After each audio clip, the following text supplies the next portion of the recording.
Protect ourselves. We're pleased to be joined by the director of the Belilovsky Pediatric Center, the former chief pediatric resident at National University Medical Center. We're waiting for Dr. Anatoly Belilovsky. He's coming on the line in just a second, and we'll talk to him about this. But they're finding out that through Asia now. They're starting to find a spread of the swine flu as well, and lots of countries have barred travel to Mexico, or are suggesting we not travel to Mexico.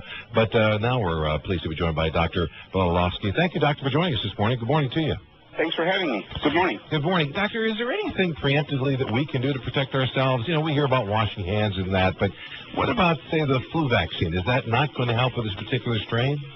Well, that's debatable. There is a H1N1 flu vaccine component in the flu vaccine, which may have some weak effect against this swine flu, which is also type A H1N1. That's debatable. But again, there's enough reason to get the flu vaccine for the old strains that were running around that have already caused dozens of pediatric fatalities in the United States. And it's really curious to me that the swine flu, being somewhat exotic, is getting a lot more press than the original flu ever got, even though the U.S. fatalities from the original flu were fairly significant. Yeah, about 36,000 people a year die because of the flu in this country every year, but we really don't talk about it much. And now you have something like this, an exotic swine flu, and maybe even the name of it, gives people pause and fear. We had similar pandemic possibilities in 1976, and we developed a vaccine then relatively quickly. Is that something that you believe the government is probably working on already? Is some kind of vaccine that would work against this particular strain?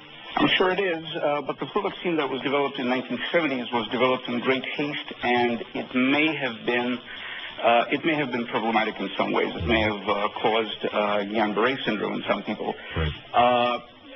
Again, nothing is gained by panic.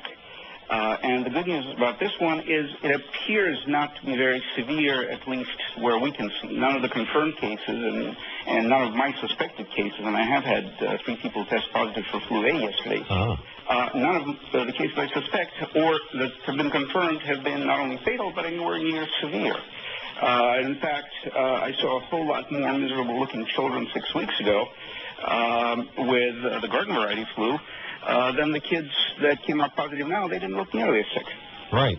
We're talking to the director of the Belilovsky Pediatric Center, Dr. Anatoly Belilovsky, the former chief pediatric resident at National University Medical Center. Doctor, why do you believe that there's been so many deaths in Mexico, over 150 at last report, and that in this country we've had just one person hospitalized with the same strain? Is there a reason for that? Well, you can speculate. They haven't found out the reason yet, and I'm sure they're working on it very assiduously. But the 3 possible reasonable explanations: first of all, vitamins A and D are important for fighting infections. These children who unfortunately died of this disease may have been vitamin deficient. There may have been a co-infection running around that either weakened them or the flu weakened them for this infection to take over. And finally, there's a little-known genetic difference in the way people process immune challenges, and we have had a very dramatic example about 20 years ago. There was a meningitis vaccine developed in Finland, and it worked great there. It was brought over to the United States and turned out to be completely useless in Native Americans. Wow, amazing. Doctor, how concerned should we be? We have a poll up at our cephaloblog at WID.com asking our listeners how concerned they are, and more than half right now, the 54%, say they're not worried, but they are monitoring developments. Is that the correct approach to this? Excellent idea. Very good idea. Yeah. Is there anything else we can do as we go forward then to protect ourselves in any form? Well, I spoke to a few stations before, and some of the jurisdictions are closing down schools and daycares, which is a really good idea. The healthiest February we ever had here in New York was right after the biggest snowstorm we ever had. So people sat at home for a week, so all the epidemics that were running around burnt out very quickly, and people came back to a very healthy school or workplace a few days later. Hey, I think that's a great idea, Doctor. I think they should close every workplace in America for a couple of days. I wouldn't mind at all. Amen to that. All right, Doctor, thanks so much. We've been speaking with Dr. Anatoly Belilovsky of the Belilovsky Pediatric Center in New York. Thanks so much, Doctor. So there you go. And he brought up a point that I realized when I asked him about whether or not the flu vaccine that we're used to taking might have an impact. He said it may. We're not sure yet if it will. But there's over 150 deaths in Mexico, none in this country. In fact, there's only been one person hospitalized in this country, which there's got to be a reason for that. And, he says a lot of people in Mexico are deficient in vitamins A and D, and probably not so much so in this country. And so there's some things to think about as you go forward. Make sure you are eating well. Make sure you do wash your hands often. Make sure your diet includes enough elements that will provide.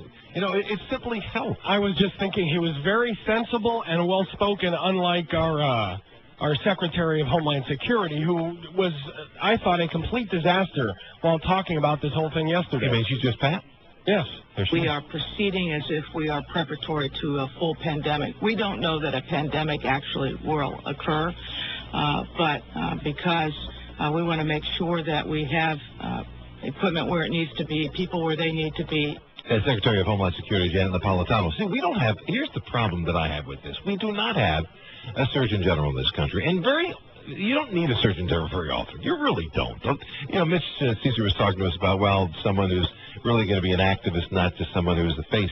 You need them in times like this because it's a position of authority, a medical person who can come out and calm the fears of America. That's the idea. We don't have one. We have not nominated one, along with a lot of other positions. Not that it's important. But, because when she... How do you feel, Jimmy? When she talks, I think I'm watching Saturday Night Live. I know. You feel she's androgynous. A less hip Janet Reno. Is that what she said to me? Just Pat. That's all I said. Just Pat.